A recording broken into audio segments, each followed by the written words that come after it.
Hello guys, आज हम explain करने वाले हैं मैजिक एम्परर चैप्टर 859। अगर आपने पिछला एपिसोड अभी तक नहीं देखा है तो उसका लिंक मैंने डिस्क्रिप्शन और कमेंट सेक्शन में दिया हुआ है, इसलिए पहले उसे जरूर चेक कर लीजिए। तो चलिए अब बिना देर किए शुरू करते हैं आज का चैप्टर। जुओ फैन का ब्लैक डोमेन अंधेरे और घुटन से भरे हुए आसमान की तरह अपने शिकारों के ऊपर छाया हुआ था, और जो भी उस ब्लैक डोमेन में फंसा हुआ था उनमें सबसे ज्यादा सदमे में था वेनेरेबल शी। तभी जुओ फैन की सपाट और बर्फ जैसी ठंडी आवाज उनके कानों में किसी तेज ब्लेड की तरह चुभी। उसकी आवाज में जरा भी इमोशन नहीं था जब उसने कहा कि यह कितनी दुखद बात है कि एल्डर युआन ने पूरी जिंदगी इस सेक्ट के लिए खुद को खपारत दिया, लेकिन आखिर में इन दूरदर्शिता से रहित फूल्स ने सब कुछ उससे छीन लिया। उसने पूरी निश्चितता के साथ कहा कि मास्टर की सोल कभी भी इस अपमान को देखना नहीं चाहेगी, और उसके वफादार डिसाइपल होने के नाते अब यह उसका कर्तव्य है कि वह अपने मास्टर की याद पर लगे इस दाग को हमेशा के लिए मिटा दे। जैसे ही वह बोल रहा था, उसके चारों तरफ घूमता हुआ अंतहीन शैडो किसी अथाह एबिस की तरह अपना विशाल मुंह खोलने लगा। उस अंधेरे के भीतर से एक भयावह शक्ति फूटी जिसने सबको नीचे किसी असली नरक की ओर घसीटना शुरू कर दिया। वह डर इतना भयानक था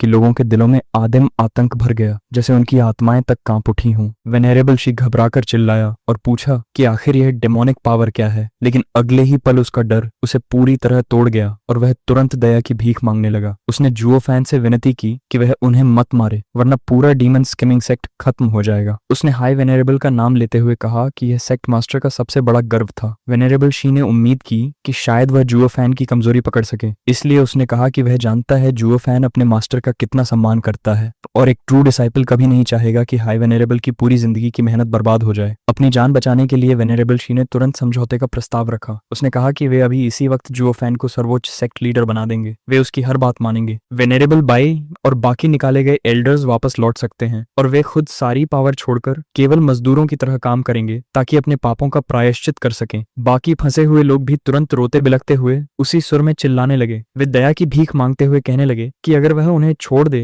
तो वे कुछ भी करने को तैयार हैं। सब सेक्ट लीडर जुआ कहकर उससे विनती करने लगे और शर्मनाक तरीके से याद दिलाने लगे कि वे सब एक ही सेक्ट के सदस्य हैं और उन्हें एक दूसरे की मदद करनी चाहिए। लेकिन जुओ फैन ने उनकी दयनीय चीखों पर जरा भी ध्यान नहीं दिया। वह व्यंग्य से हंस पड़ा और बोला कि अब उन्हें अचानक इंसानियत और सेक्ट के रिश्ते क्यों याद आ रहे हैं। उसने पूछा कि जब उन्होंने लेबर ऑफिस के निर्दोष एल्डर्स और डिसाइपल्स को बेरहमी से काट डाला था, तब क्या उन्होंने एक बार भी उन पवित्र रिश्तों के बारे में सोचा था? जुओ फैन की आंखों में जलती हुई घातक नफरत चमक उठी। उसने उनकी खुली हुई हाइपोक्रेसी पर ताना मारा और कहा कि यह कितना हास्यास्पद है कि वे केवल अपनी जान बचाने के लिए हाई वेनेरेबल का नाम इस्तेमाल कर रहे हैं। फिर उसने सीधे कांपते हुए वेनेरेबल शी से कहा कि उसने अपनी जिंदगी में इतना घटिया, घिनौना और बेशर्म काम कभी नहीं देखा जितना उस आदमी ने किया है, जिसने अभी अभी अपने ही मास्टर को मार डाला और अब उसी की याद का सहारा लेकर अपनी जान बचाने की कोशिश कर रहा है। उन पर मौत जैसी नजर टिकाते हुए जुओ फैन ने साफ कर दिया कि भले ही वह हाई वेनेरेबल को दिल से अपना असली मास्टर मानता हो, लेकिन उसने कभी भी डीमन स्किमिक सेक्ट को अपना घर नहीं माना। उसने उस सोच को पूरी तरह बकवास कहकर ठुकरा दिया। उसने कहा कि शायद दयालु हाई वेनेरेबल उनकी बातों में आकर उन्हें माफ कर देते और अपने मास्टर के सम्मान में उसे भी उनकी इच्छा माननी पड़ती, लेकिन उनकी खुद की लालच ने उनकी मौत तय कर दी, क्योंकि उन्होंने उसी इंसान को मार डाला जो उन्हें बचा सकता था। और जुओ फैन के अंदर अपने मास्टर जैसी दया बिल्कुल नहीं थी। उसने ठंडे स्वर में कहा कि बिना अपने लोगों के कोई घर नहीं होता। अब जब एल्डर युआन इस दुनिया में नहीं रहा, तब डीमन स्कीमिंग सेक्ट से उसका हर रिश्ता हमेशा के लिए खत्म हो चुका है। फिर उसने तिरस्कार से पूछा कि अगर वेनेरेबल शी को पहले से इस दिन का अंदाजा होता तो क्या वह हाई वेनेरेबल को जिंदा छोड़ देता? अपने ही घातक फैसले का एहसास होते ही वेनेरेबल शी का पूरा शरीर कांप उठा। वह पूरी तरह जड़ हो चुका था और अपनी आने वाली मौत की सच्चाई के सामने एक शब्द भी नहीं बोल पाया। जुओ फैन अंधेरे से भरी विजयी हंसी हंसा और बोला कि यही होता है खुद अपने हाथों से बुलाया गया घातक पाप,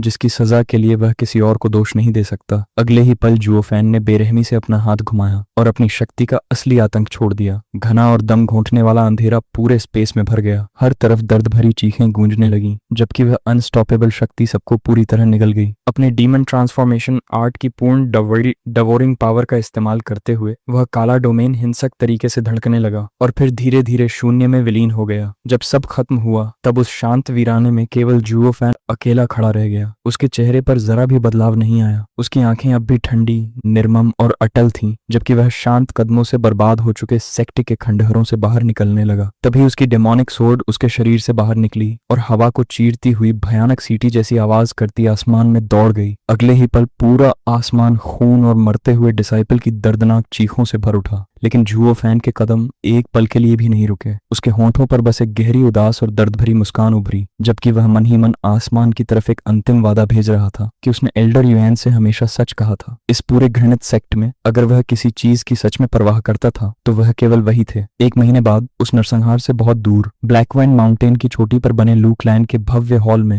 तनावपूर्ण सभा चल रही थी। लू युनहाई अपनी मुख्य सीट पर बैठा था, जबकि उसके चारों ओर क्लैन के एल्डर्स मौजूद थे। हर चेहरे पर भारी चिंता और गंभीरता साफ दिखाई दे रही थी। वेनेरेबल बाई ने सबसे पहले बोलना शुरू किया। उसने युवा क्लैन हेड को संबोधित करते हुए कहा कि उसे समझ नहीं आ रहा कि अचानक आक्रामक बीस्ट टेमिंग सेक्ट ने अपनी सेनाएं क्यों वापस बुला ली, लेकिन इसमें कोई शक नहीं कि डीमन स्किमिंग सेक्ट का इससे कोई न कोई संबंध जरूर है। उसने चेतावनी दी कि हेवन ट्रेलिंग सेक्ट फिलहाल उनसे दूरी बनाए हुए है और भविष्य में उनके बीच दुश्मनी होना लगभग तय है। इसका मतलब लू क्लैन को अब तीनों शक्तिशाली सेक्ट्स के खिलाफ हमेशा सतर्क रहना होगा। हॉल में सहमति की भारी आवाज गूंज उठी। तभी फाइन यांग ने अपराध बोध में सिर हिलाते हुए गहरी सांस ली और कहा कि यह सारी मुसीबत असल में उन्हीं की वजह से लू क्लैन के सिर पर आई है। लेकिन लू युनहाई ने तुरंत उसे रोका और कहा कि वह खुद को दोष न दे। उसने गर्मजोशी से याद दिलाया कि क्योंकि ब्रदर जुओ खुद उनके पास मदद मांगने आए थे, इसका मतलब वे सब सच्चे भाई हैं और वह कभी अपने भाइयों को मुश्किल में छोड़कर नहीं देख सकता। एक भारी सांस लेते हुए लू युनहाई ने आदेश दिया कि डीमन स्किमिंग सेक्ट पर नजर रखने के लिए और ज्यादा स्काउट्स भेजे जाएं, ताकि अगर वे अचानक हमला करें तो वे तैयार रहें। इस आदेश पर सभी ने सिर हिलाकर सहमति जताई। तभी हॉल का भारी माहौल अचानक तेज भागते कदमों की आवाज से टूट गया। महान स्ट्रेटेजिस्ट लिंग वुचांग जल्दी से अंदर आया और उसके हाथ में एक महत्वपूर्ण जेड स्लिप थी। अपने लीडर को झुककर प्रणाम करने के बाद उसके चेहरे पर विजयी मुस्कान उभर आई। उसने घोषणा की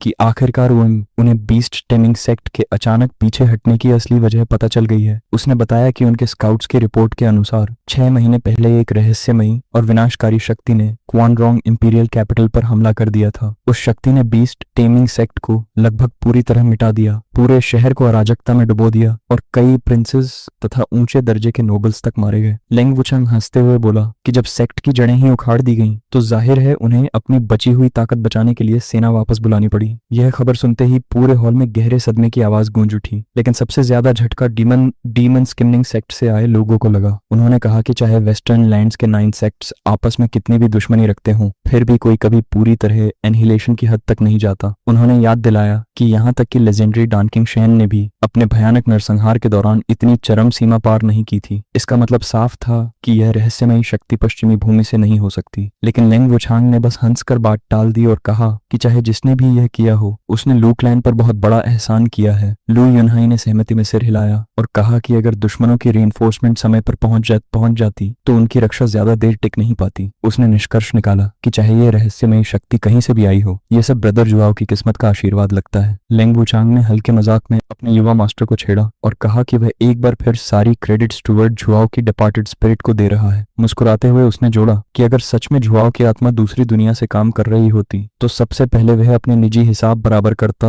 और गद्दार शिवुयू को बेरहमी से मार डालता। लुओ युनहाई भी हल्की उदास मुस्कान के साथ बोला कि वह केवल अंधविश्वासी नहीं बन रहा। असल में ब्रदर जुआओ अपनी जिंदगी में हमेशा इतने असंभव मिरेकल्स कर चुका था कि जब भी कोई अविश्वसनीय घटना होती, उसका मन अपने आप मान लेता कि इसके पीछे कहीं न कहीं जुआओ ही है, जो किसी गार्डियन एंजल की तरह उन पर नजर रख रहा है। युवा लीडर की आंखों में भरी सच्ची श्रद्धा और अटूट विश्वास ने वहां मौजूद हर इंसान के दिल को गहराई से छू लिया। लेकिन तभी अचानक एक घबराई हुई चीख ने उस पल को तोड़ दिया। काले कपड़ों में एक स्काउट घबराहट में दौड़ता हुआ हॉल के अंदर आया। उसके कांपते हाथों में एक नई जेड स्लिप थी। हांफते हुए उसने घोषणा की कि फ्रंटलाइन स्काउट्स ने अभी अभी एक चौंका देने वाली खबर भेजी है। किसी तरह पूरी डीमन स्कीमिंग सेक्ट एक ही रात में धरती से पूरी तरह मिटा दी गई है। पूरा हॉल डर और सदमे से कांप उठा। हर इंसान अविश्वास में जड़ होकर खड़ा रह गया। लिंग वुचांग का शरीर विजिबली कांप उठा। वह लंबे समय तक स्तब्ध खामोशी में खड़ा रहा, जबकि इस असंभव सच्चाई को समझने की कोशिश करता रहा। फिर आखिरकार उसने अविश्वास और औ से भरी आवाज में फुसफुसाया, धत्तेरे की, लगता है स्टुअर्ट जुआओ के बदले की आत्मा सच में वापस आ गई। ऑन द राइट गाइज, यहीं पर यह चैप्टर खत्म होता है। उम्मीद है आपको आज की वीडियो पसंद आई होगी। अगर वीडियो अच्छी लगी हो तो लाइक, कमेंट और वीडियो को हाइप करना बिल्कुल मत भूलना, ताकि ऐसे ही और अमेजिंग चैप्टर्स जल्दी आते रहें।